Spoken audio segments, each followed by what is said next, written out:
You're watching News Central now on News Central Television. I am Lekon Onobanjo. The top stories at this hour. Nigeria Labour Congress insists on December 1 deadline for implementation. Dangote refinery reduces petrol price for marketers. Illegal miners remain trapped underground in Stilfontein Mine, South Africa. Details to come your way shortly. News Central now at this hour begins with Labour matters. The Nigeria Labour Congress is holding firm on its December 1 deadline for the implementation of the new minimum wage nationwide. The body has reiterated that all states must implement the new minimum wage of 70,000 naira as mandated by the law signed by President Bola Tinubu in July 2024. Despite over 30 states complying, including Lagos and Kano, others like Zamfara, Sokoto, and Nasarawa have yet to meet the requirement. NLC spokesman Benson Upah confirmed that the union's directive stands, warning that workers will embark on an indefinite strike in non-compliant states after November 30. The NLC insists on full compliance, emphasizing that majority is not everyone as it prepares to hold defaulters accountable. Away from that, the Auditor-General of Nigeria has uncovered irregular payments totaling over 197 billion naira across multiple agencies, including Rural Electrification Agency, Nigerian Bulk Electricity Trading PLC, a subsidiary of the Central Bank of Nigeria, and the Nigerian Security Printing and Minting Company. The findings from the 2020 to 2021 annual report reveal violations of financial regulations, including payments for incomplete or non-existent contracts. NBET topped the list with 100 billion naira in irregular payments, while REA accounted for 2.12 billion naira. Additionally, 20.33 billion naira worth of contracts violated due process, with the Nigerian Security Printing and Minting Company responsible for the highest amounts. These revelations highlight deep-seated corruption in public institutions. In 2023 alone, Nigerians paid 721 billion naira in bribes, according to the National Bureau of Statistics. In a related development, President Bola Tinubu has been urged by the Socio-Economic Rights and Accountability Project to order a probe into the Federal Ministry of Humanitarian Affairs and Poverty Alleviation in 2021 regarding allegations of 57 billion naira in public monies that are missing, diverted, or stolen. Serap made the call in a statement on Sunday by its Deputy Director, Kolawole Oluwadare. According to the statement, it wants the President to direct the Attorney General of the Federation and Minister of Justice, Lateef Fagbemi, SAN, and appropriate anti-corruption agencies to probe the allegations. And it adds that it referenced the 2021 audited report released last week by the Office of the Auditor-General of the Federation. Let's stay with graft matters to tell you that Nigeria's President Bola Tinubu has been tasked to intensify efforts against corruption in the country. This was by a group in Abuja while commending the recent court judgment, which threw away requests by some aggrieved states to scrap the nation's anti-graft agencies, urging the court to declare the acts setting them up as illegal and unconstitutional. The group says that an onslaught against corruption in the country will free up resources held by corrupt individuals and enhance revenue generation in the country. Those who have nothing to hide should have nothing to fear from anti-corruption agencies. The Supreme Court judgment is a call to action for the agencies to intensify their efforts in holding public officials accountable. For those who have lost this case, the message is clear. Impunity will no longer be tolerated. CRASED urges President Bola Tinubu to prioritize the fight against corruption and ensure that anti-graft measures are not taken lightly, as a robust stance against corruption could define his legacy. A robust and determined approach to tackling corruption is a far more effective strategy for enhancing revenue generation rather than the continuous imposition of taxes, fees, and burdensome costs of PMS or the general populace. By addressing the root causes of corruption, the government can unlock significant financial resources that would otherwise be lost to corrupt practices, thereby fostering a more sustainable economic environment. Let's turn our attention to the petroleum sector. The Dangote Petroleum Refinery on Sunday announced a reduction in the price of premium motor spirit, also known as petrol, to 970 naira per litre for oil marketers. The company's chief branding and communications officer, Anthony Chejine, disclosed this in a statement. He said the decision is the refinery's way of appreciating Nigerians for their unwavering support in making the refinery a dream come true. According to the statement, the move is a cut from the refinery's 990 naira ex-depot price announced earlier this month. The slash would help marketers save about 20 naira on each litre of petrol bought from the Lekki-based plants.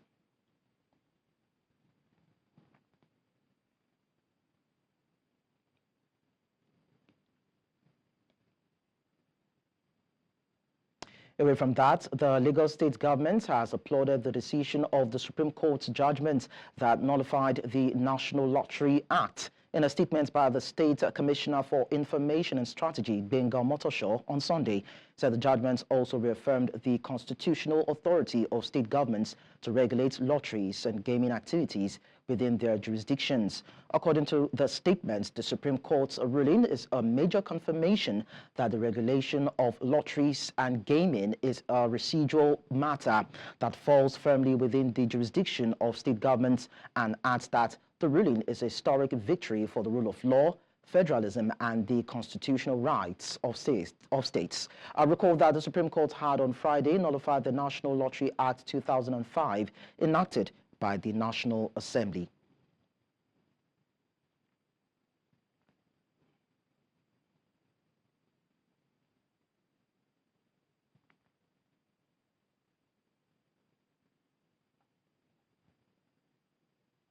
Now, talking economy, nearly 16 months after President Bola Tinubu assumed office as Nigeria's president, the economic reforms initiated have been impacting the lives and well-being of many citizens and businesses. In this report, New Central Television evaluates the effects of these policies and the government reforms since taking office. Our correspondent, Edong Joseph, provides more information on this. Since taking office on May 29, 2023, President Bola Tinubu has introduced a series of economic policies aimed at reforming Nigeria's economy for sustainable growth and development. Among the most notable of these policies are the removal of subsidy on petrol, which he announced at his inauguration, and the unification of the nation's exchange rate regime. Now, almost a year and a half after these policies were implemented, many Nigerians say they have made life more difficult for citizens due to a rising cost of living and a decrease in their disposable income. Rice was over 30,000, about 30,000 at the time. Now rice, I went to the market yesterday, I bought a bag of rice for 100,000. Where? How? With sadness, I returned home as if somebody has beaten me. Before, we normally sell the least tire, 3,000 naira. But now the least tire is sold at the rate of 12,000 naira. Those importers in the market, they normally give us goods on credit when the price was a little bit good down. But now, we can't buy goods on credit. While it is true that Nigerians from all walks of life are feeling the impact of government's economic reforms, the president and his economic team have acknowledged the current situation on ground. They, however, say many citizens are beginning to see the positive effects of these reforms, as noted by the International Monetary Fund. They are very strong reforms, very difficult to implement and sustain, and the IMF is so pleased that we've been able to sustain it, and especially because they are beginning now to see that the reforms are effective and that the benefits are now beginning to be felt by Nigerians. The IMF commendation, highlighted by the Minister of State for Finance, has received a stern backlash from the public. Nigeria is the only OPEC country up until this moment that don't have refinery. They are not refining any oil, but they have the crude. And so, what are we talking about? So when you say Nigerians are beginning to understand, when you cannot buy things in the market, anybody that goes to the market now comes home with sadness. Our economic policy have failed. So government needs to come and acknowledge that, yes, they have been misled by IMF. There's no country that's ever followed the teaching on the doctrine of IMF that did not regret it. So the IMF coming to mock the Tinubu government should be a wake-up call to the government that, oh, we have been misled by these people. Given that the current situation is not peculiar to Nigeria, it is hoped that the government will act swiftly to address these challenges and improve the lives of citizens. In Abuja for News Central, I am Idong Joseph. We now go on a break on the news. When we return, 13 killed in suspected herdsmen attack in Benue State. We will tell you more when we return. Join us again. Many thanks for staying with us. Let's now talk security now. In Benue State, tragedy struck as fresh attacks claimed multiple lives in the local government area of the state. At least 13 people have been killed in Azege settlement in Baya Tombo ward following an early morning assault on Sunday.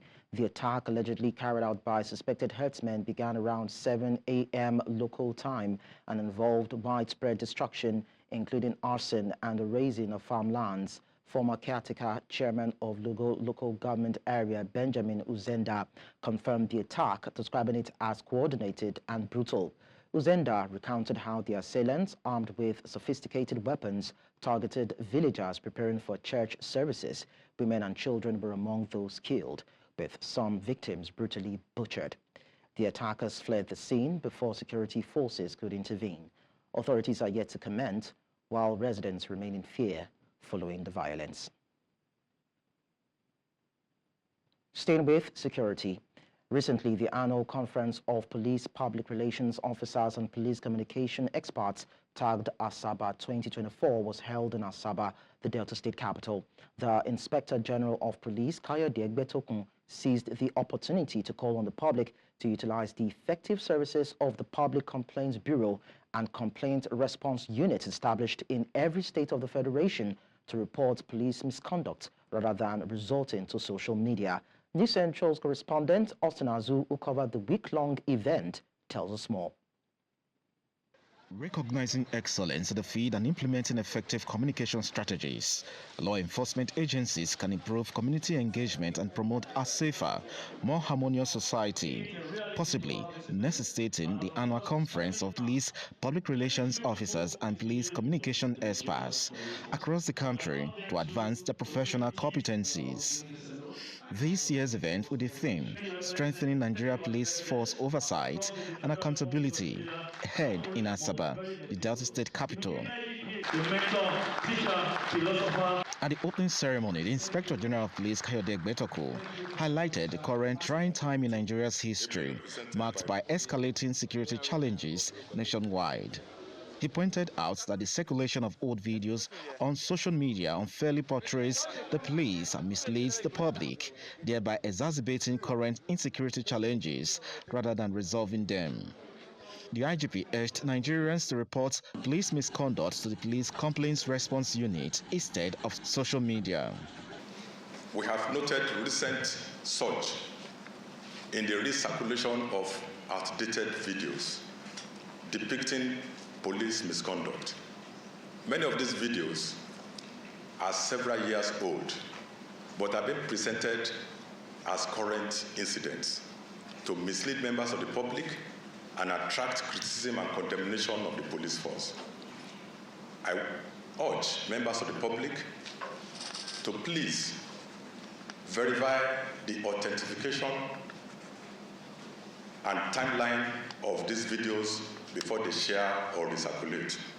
Governor Sheriff Oborewori of Delta State is requesting that the police display their achievements in combating crime and criminality and efforts to deter others from engaging in criminal behavior. As police public relations officers, you try to do your best to do interaction, have engagement with the people, let them know what the police are doing. Because sometimes the police is doing a lot, but because of the security issue, at times you don't need to disclose them. But some are important issues that you also let the public know, that you need to know so that people will know that the police are doing very well. After the rigorous training, as the saying goes, all work and no play makes Jack a dull boy.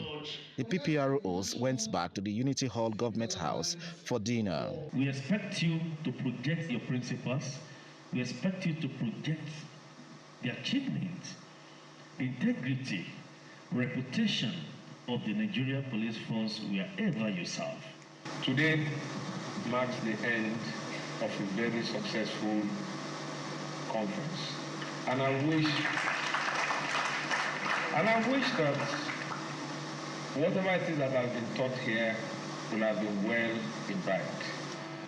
Awards were presented to deserving PPROs of various commands nationwide, including the Delta State Commissioner of Police by the IGP representative. I don't intend on relenting. I will continue to put in more effort. I will continue to give 100% of everything I do to see that public relations is taken to where it should be, so that the police and members of the public can come together to a point where everybody will be convinced and happy about our operations. I promise to continue to do what has made me earn this award. All awards come with elevated expectations that align with notable achievements. In Asaba for News Central, I'm Austin Azu.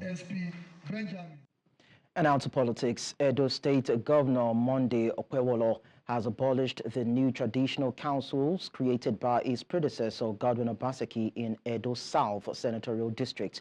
The governor also restored the statutory financial entitlements of the Benin Traditional Council and ordered that the status quo before the creation of the now abolished councils be maintained. This was disclosed in a statement on Sunday by the Chief Press Secretary to the governor, Fred Itwa, in Benin City.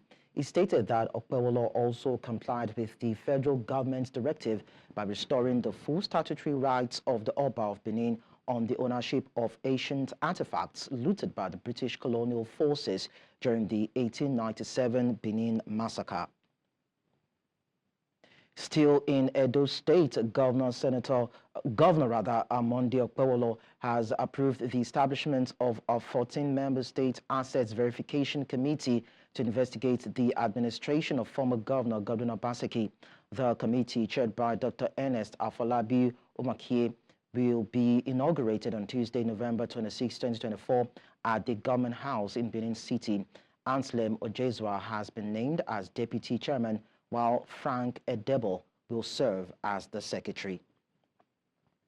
To discuss this, we're joined by Victor Atewe, media consultant, and of course, a political analyst. Thank you so much for joining us on the news, Mr. Victor. Thank you so much for having me, and good morning. Okay, so what is the significance of establishing the State Assets Verification Committee? Because people feel, or some people feel, it's like a vendetta against the previous administration in the states, while others feel it could actually bring about accountability in Edo State. Well, it's a two-way street. First, thank you for that question, but you can look at it from two sides of the coin.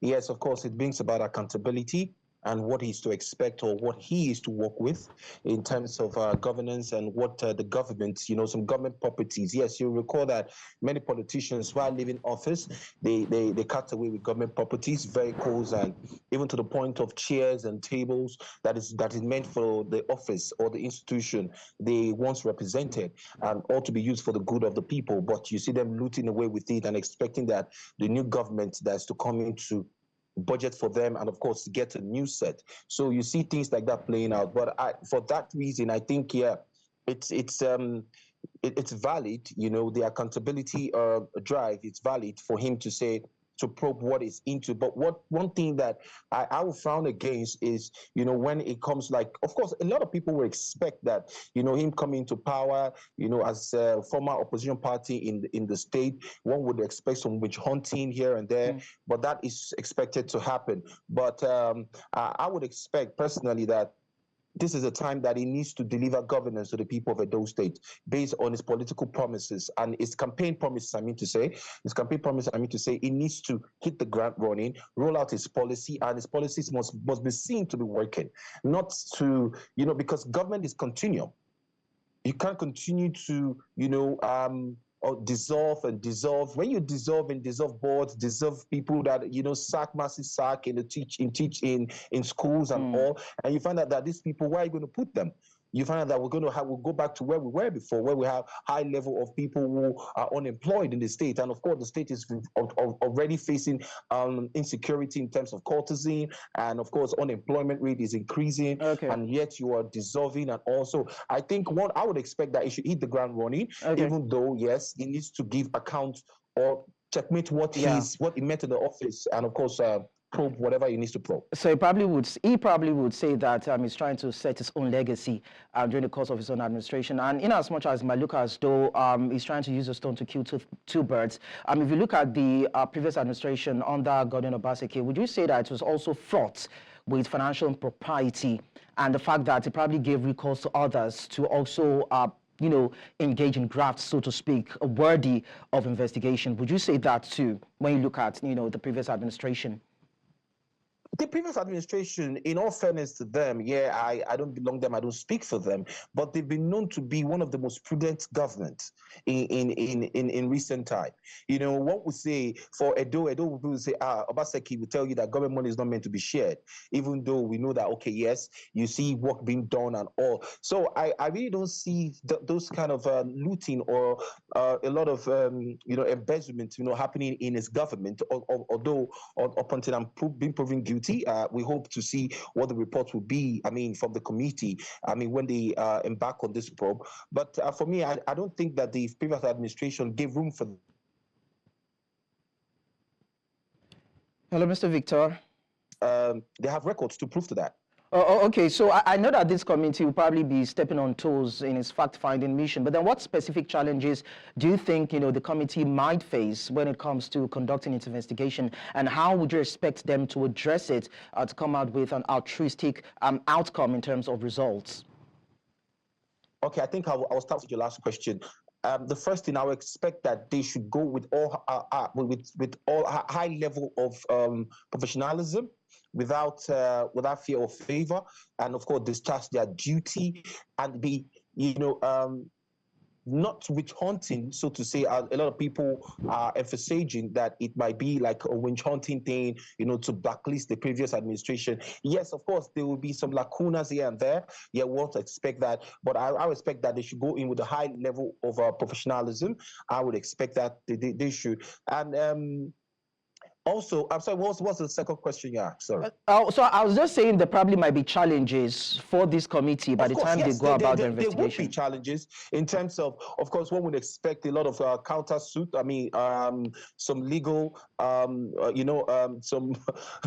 One would expect that there'll be some legal challenges right now that will be coming. In terms of some orders being given by some courts in Abuja, some court in Edo State, trying to stop some probe and all that. Yes. Those are the challenges I think they would face, and of course, having the full cooperation of the previous administration in terms of them carrying out their duty. One would expect that, of course, they will have a headlock in that aspect. But most importantly, I would believe that if he that was if you're not guilty, yes, if you're not guilty, I expect that you should come out, straight. And of course, anything that wants to be probed, when you're being asked to verify, of course, come defend some spending.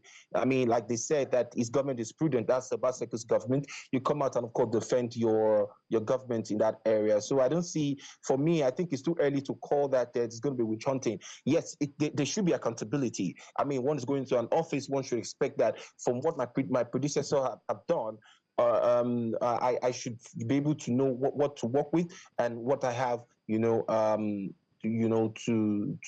I have in hand to run the state with. So I don't see any witch hunting. But of course, we know that this can be politically hijacked and motivated to, of course, to blacklist, and of course to label the previous administration, being that they are not in good terms, and of course to drag his name in the mud. Yeah, we one understand would expect that. anything short of that. Victor Atewe, media consultant and political affairs analyst, thank you so much for sharing your thoughts with us on the news. Thank you so much for having me. All right. We move on now. The Independent National Electoral Commission has rebuked the People's Democratic Party governors over allegations of manipulation in the 2024 Edo State governorship election. The PDP Governors Forum claims that INEC manipulated results to benefit the APC during the Edo governorship election, an alleged vote buying in Ondo State. Reacting to the accusations, the Chief Press Secretary to the INEC Chairman Rotimi Oyekomi described the claims as unfortunate and inappropriate. He urged them to present evidence in court rather than raising unsubstantiated claims in public. Oyekomi defended INEC's performance in the Ondo State elections, describing it as one of the best conducted by the Commission. He urged political parties to embrace the spirit of sportsmanship, noting that it is unhealthy to accept the outcome of elections only when it favors their own party.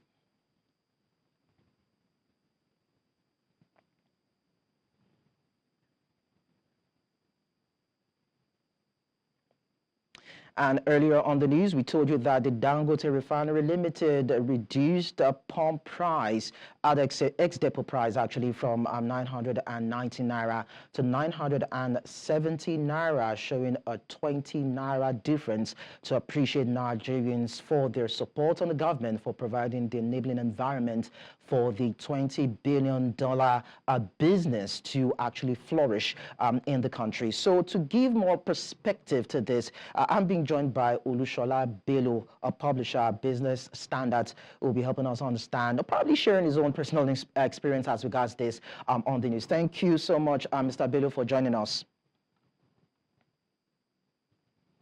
Mr. Bello, thank you. All right, it's nice to have you around. So first, how do you feel about the 20 naira difference being occasioned by the Dangote refinery? And have you noticed a drop in the price of petrol at the pump in the last 2 days or so? Well, first of all, the drop in price will probably follows a normal trend in the industry. When the crude oil price drops, it is expected that the price of PMS also drop. So, and I'm sure that is what Dangote, the cycle Dangote has followed, which is also commendable in view of the fact that, well, there have been so many whoos and cries about the price of PMS as regards, that is coming from Dangote. Whether the price has dropped at the filling station, this is Nigeria. You know the situation in Nigeria, anything that goes up does not come down. I still bought yesterday in a filling station at 1,078 naira. So, and it's supposed to be one of the IOC companies, labeled filling stations. So the price has not come down, and it may not even come down because some of the filling stations will tell you they bought it at old price. But maybe we can, for Nigeria to begin to have a relief of such things, maybe we should watch it for about a week or two, so that as the price, because if they are going to pick it at a price that was the former price from Dangote refinery, they may not be able to sell it at. Yeah, it's quite interesting that when it comes to increasing the price, it's always drastic. But if there's a need for a drop, we have to wait for a couple of days or maybe weeks. But then let me just put this to you. When you look at the increased competition, as we are seeing in the industrial sector and driven by the Dangote refinery, do you think it would affect the behavior of other oil marketers to look for a way, aside the international price drop and the mechanics in the oil sector, to see probably they can reduce the price, so to speak, and at the same time improve efficiency in terms of delivery? Now, one thing you must also realize is that Dangote is not satisfying the national, what the nation needs for now. And so other marketers might have to augment whatever they are selling. They also will have to go and bring in some level of import. And in as much as they still import, they will need foreign exchange. And if they need foreign exchange, you know that those expenses the overhead cost of getting foreign exchange will also be added to the price. So until we are the country is sufficiently have a sufficient volume of products produced locally, we may not be in the comfort zone at all. So now that oil production in terms of what Nigeria is able to produce has increased to 1.8 billion barrels per day, wouldn't it be nice at this time for the Nigerian government to focus on giving Dangote, of course, it's Naira for crude sales, to give recourse to the Dangote refinery in terms of prioritizing it? Maybe that can actually help in a way, don't you think? Let me just tell you something. If you are going to start a project like Dangote refinery, two basic things must happen. You must secure your feedstock. Where your feedstock is coming from, you have to secure it. Then you must secure your off-takers. That is, you must have an off-taker before you start it. It is not when you have completed the project that you now begin to look for off-takers, or you now begin to look for where your stocks where you will get your stock from. So the federal government cannot just overnight give priority to Dangote, because they are also some of the crude from the federal government are also on contracts. They have sold them ahead. They are forward contracts. So it becomes a challenge for Dangote to get sufficient crude. You know that, again, when we say 141, we will produce 1.7 million barrels. Mind you, 40% of those crude produced are not for foreign. I mean, IOCs, joint venture company. They are not entirely Nigeria's own. So, and among the ones that Nigeria is own, you have the condensate, which I'm not sure the local refinery will be able to process. So they will also have to export it. So you just find out that Nigeria federal government had a very slim volume to spare, and you know that we depend mostly on foreign exchange, on crude oil, foreign exchange from crude oil as a country. So we need the money to do a number of things. So that is the challenge Dangote is having for now.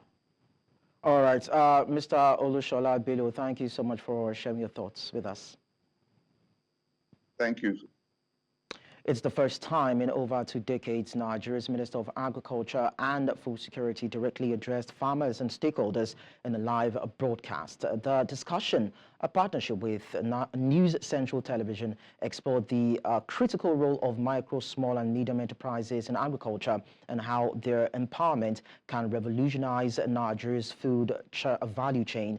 The Minister, Abubakar Kyari, shared insights into the government's plans for the 2025 dry season farming program, strategies to reduce dependence on imported food, and the rising cost of critical resources like fertilizer and transportation, among others. News Central Studio Maona tells us more. Live broadcast, the Minister of Agriculture and Food Security, Abubakar Kyari, engaged farmers and stakeholders across Nigeria to discuss pressing issues surrounding food security and agricultural development. Hosted by African Farmer Mogaji, the event highlighted the crucial role of micro, small and medium enterprises in improving Nigeria's agricultural value chain. We've been collaborating with the Federal Ministry of Water Resources. In fact, just yesterday, they rounded up a stakeholders retreat where they are looking at those facilities, the infrastructure, irrigation, to assist food production. And the Honorable Minister, we were together yesterday, we had a good, valuable meeting where we're going to collaborate in some of these areas, those river basins where the irrigable land that is available for cultivation of staple food crops. Speaking on the 2025 dry season program, the discussion also addressed the soaring cost of fertilizer, with online participants voicing concerns about its impact on farmers and crop yields. Kyari explained the measures being taken to make fertilizer more accessible to farmers, ensuring affordability and efficiency. We've been engaging with the Office of the National Security Advisor on how we can achieve some of these lacunas that the security poses in terms of fertilizer. Yes, the soluble fertilizer is being smuggled and it's a bit expensive, but we are working on how we can regulate and see where we can have certified importers to bring in and also sell those fertilizers. Beyond its input challenges, Kyari acknowledged the cost of transportation and logistics in food distribution, which continue to affect market prices. However, he revealed that strategic partnerships with private sector players are being forged to enhance growth and efficiency in agricultural value chains. What we need to do now is to strengthen that collaboration and that responsibility between the Federal Ministry of Agriculture and Food Security and the organized private sector in terms of the MSME. If you have like what African Farmer Mogaji is doing now, is relating that collaboration, and we are open. We're open to that collaboration. We are extremely excited that this is happening, and we will do whatever it takes to make sure that we achieve the necessary impact in terms of the challenges that we face as a country in terms of food security. This landmark discussion underscores the importance of collaboration and innovation in tackling food security challenges in Nigeria, offering a renewed sense of hope for farmers and stakeholders across the nation. In Lagos for News Central, I am Chidimma Ona. Illegal miners remain trapped underground in Stilfontein mine in South Africa. We'll bring you details of this and other stories in a short while. Do stay with us.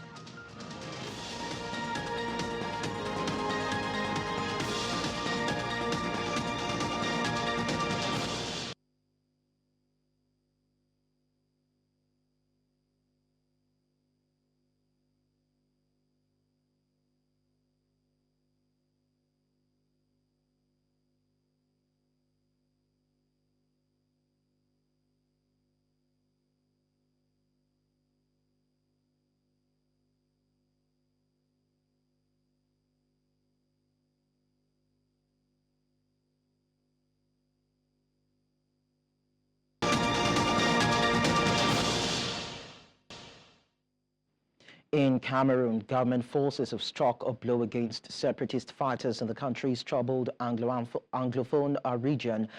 Early on Sunday, 2 separatist fighters, including a key commander, were killed during a military raid in Bamenda, the main town in the northwest region.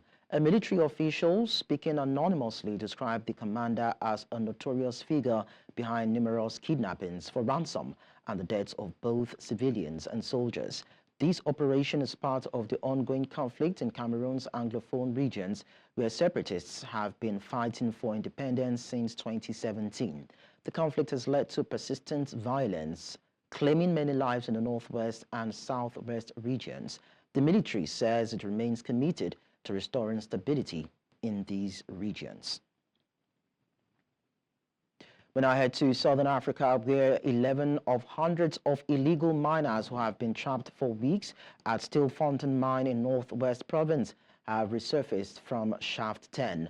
According to the police, they emerged on Sunday night. However, some ran back immediately upon noticing police presence. They are all Mozambique national. It is alleged that they were forced down the mine by syndicates who lure the unemployed for forced labor. Among them is a 40-year-old who told the media that he was coerced by the syndicate. Rescue operations for thousands of miners still trapped underground are set to begin on Monday. Staying in the region, in Harare, 35 activists from the Opposition Citizens Coalition for Change, including leader Jameson Timber, have been convicted of illegal gathering charges. The group was arrested in June, accused of planning to incite public violence. While 35 were found guilty, 30 others were acquitted. The activists spent 5 months in detention awaiting trial. Sentencing for these convicted bonds is set for Monday. This case has drawn attention to political tensions and the treatment of opposition groups in Zimbabwe.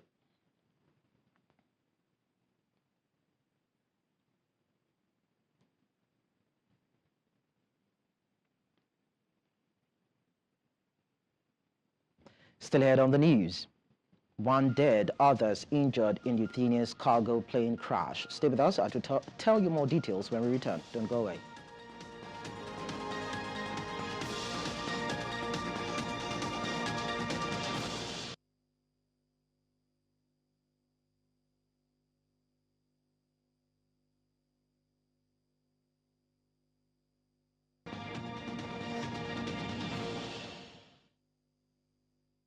Outside of the African continent, we tell you that one person has died and 3 others were injured following the crash of a cargo plane near Vilnius airport in Lithuania early on Monday morning. A search is currently ongoing for a 4th person. Local authorities confirmed that the DHL plane operated by Spanish cargo airline Swift Air crashed close to a house as it made its final approach for landing. According to the police, about 12 people have been evacuated safely from the house close to the site of the crash.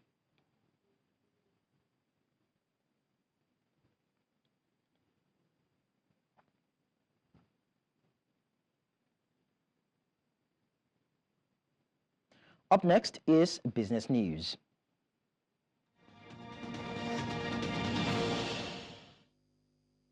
President Bola Tinubu has reaffirmed the commitment of his administration to positioning the nation's creative sector as key driver of Nigeria's global influence. Tinubu, represented by the Vice President Kashim Shettima, stated this during the launch of the 2024 Abuja International Carnival at the Eagle Square. The president identified the creative economy as a cornerstone of his administration's economic diversification agenda, noting that it is already contributing significantly to the nation's gross domestic product. He reaffirmed the carnival's role in strengthening Nigeria's position in the global creative economy.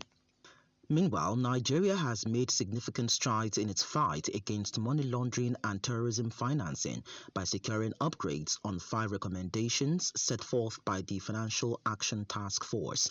This development moves the nation closer to exiting the grey list that has cast a shadow over its financial reputation since February 2023. The upgrades were acknowledged during the 42nd Giaba Technical Commission and Plenary meeting in Freetown, Sierra Leone, where Nigeria's third follow-up report was reviewed, showing the country's advancement in addressing technical compliance issues identified during its 2021 anti-money laundering and counter-terrorism financing mutual evaluation. A statement from the Nigerian Financial Intelligence Unit on Sunday disclosed that, as it stands, Nigeria is now compliant or largely compliant in 37 out of the 40 FATF recommendations. Finally, Dogecoin, the meme coin, surged by 5% following an Elon Musk tweet hinting that the meme coin could play an active role in the anticipated X payment service. The leading meme coin has a long history of reacting to Elon Musk's tweets and statements due to the history between both parties. Dogecoin surged in price after Elon Musk posted a screenshot of popular podcaster Joe Rogan on November 22. The screenshot contained a dollar icon that is quite different from the app's tipping service. The dollar icon features sparked speculation, with one user noted in an X post speculating that it might be for sending money as part of X payments. And that's all on business news. I am Lekon Onobanjo.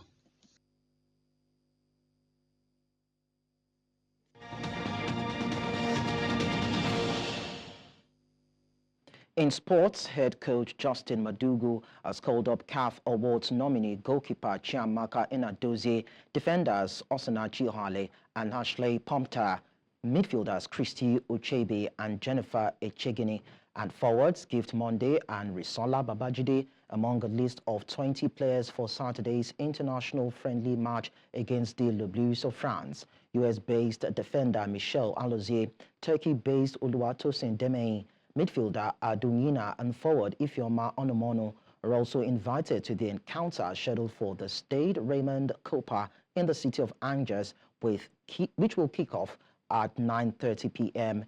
local time in France.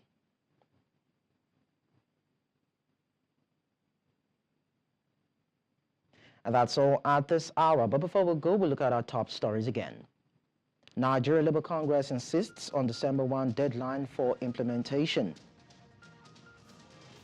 Dangote refinery reduces petrol price for marketers. We also told you that illegal miners remain trapped underground in Stilfontein Mine, South Africa. You can watch News Central live on DSTV channel 422, Star Times channel 274, Avo TV and YouTube. Many thanks for watching. I am Likon Onobanjo.